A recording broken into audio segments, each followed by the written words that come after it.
મુરબ્બો જો તમે જોઈ શકો તો કેટલો જ્યુસી અને રસીલો બનાવીશું આપણે. તો આપણે વિડીયો ચાલુ કરીશું.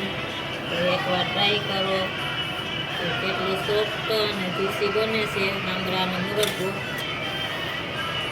તો જોઈ શકો છો એની ચાસણીને ગાળો કેવો બને છે, સરસ મજાનો આમળાનો મુરબ્બો. તો એકવાર તમે ઘરે જરૂર ટ્રાય કરો અને બનાવો તો આપણા શરીર માટે કેટલો ફાયદેમંદ આમળાનો મુરબ્બો છે. તો આપણે ટ્રાય કરીશું આમળાનો મુરબ્બો. તો આપણે આવી ગયા વંશિકા રેસીપીમાં. તો આજ બનાવીશું આપણે આમળાનો મુરબ્બો. તો આપણે 1 કિલો આમળા લઈ લીધા. તો ગરમ પાણી મૂકી દીધું છે. તો આપણે એમાં આમળા નાખી દઉં. તો 5 પાકવા દેવાના છે. આમાં જાજા બહુ પકાવવાના નથી. તો આપણે 5 મિનિટ થઈ ગઈ છે. આપણે આમળા બાફી લીધા છે. તો હવે આપણે કાઢીએ થાળીમાં.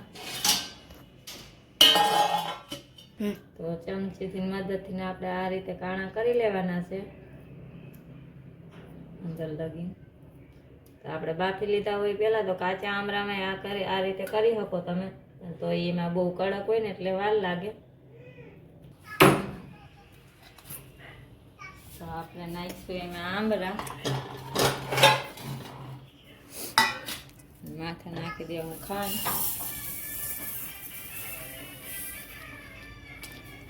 થોડુંક પાણી નાખીશું આપણે.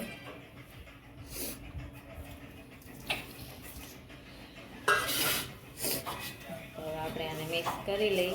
આજુ હલાવવાના છે નહીં, ખાંડ મેલ્ટ થઈ જાય, ઓગળી જાય ત્યાં લગીને. હવે ખાંડને નાખી દીધી છે એમાં. તો હવે આપણે ઢાંકી દેવું. તો તમે જોઈ શકો છો આપણી ખાંડ ઓગળવા માંડી છે. અને સોરી પહેલાં આપણે કહેતા ભૂલી ગયા કે આમળાને પહેલાં ધોઈને સાફ પાણી લૂછી લેવાના છે. 20-20 में આપણે ऐसे ચલાતે રહેના, ફૂટવા ના જોઈએ. તો જો આપણી ખાંડ બધી મેલ્ટ થઈ ગઈ છે. તો હવે આપણે ઢાંકી દઈએ.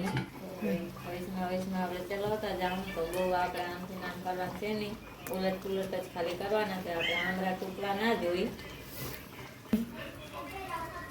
આપણા આમળા જો આ રીતે પાકતા જાય છે. હજી આપણે સોફ્ટ થવા દેવાના છે. અને ચાયણી આપણી ગાળી એટલી થઈ જાય મધ જેવી. વધારે તમારે ચલાવવાના છે ને, આમળા ફાટવા ના જોઈ. તો સોફ્ટ થઈ જાય ત્યાં લગીને જે આપણે પકાવીશું. આપણે ચેક કરીશું. તો જોઈ શકો છો આપણો મુરબ્બો બનતો જાય છે હવે. તો હજી આપણે થોડીક વાર જ્યાં લગીને સોફ્ટ ના થાય ત્યાં લગીને હજી પકાવવાના છે. તો આપણે સ્વાદમાંથી નાખી દઉં એલચીનો પાવડર. તો તમને જેવો પસંદ હોય એ તમે એમાં નાખી શકો. મને તો એલચીનો સ્વાદ જ પસંદ છે એટલે હું એલચી જ નાખું છું. તો હવે આપણે ઢાંકી દઉં.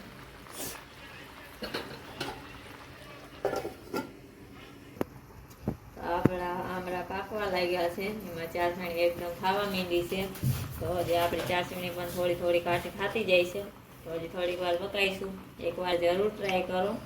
કેટલો સરસ મજાનો મુરબ્બો બને છે આનો આમળાનો. તો અટાણે તો સિઝન છે એટલે તમને આસાનીથી મળી જાય આમળા ગમે ત્યાંથી. એકવાર પકાવીશું. તો આપણે ચેક કરીએ. જો આપણો થઈ ગયા છે આમળાનો મુરબ્બો, પાકી ગયો છે. તો જોઈ શકો છો ચાસણી વાળો. હવે આપણે ગેસ બંધ કરી દઉં. આપણો મુરબ્બો બનીને તૈયાર થઈ ગયો છે. તમે જોઈ શકો છો. તો આપણે ચાસણી કેટલી ગાળી થઈ ગઈ છે. તો હજી થઈ છે એટલે હાવ સહેજ જેવી થઈ જાય.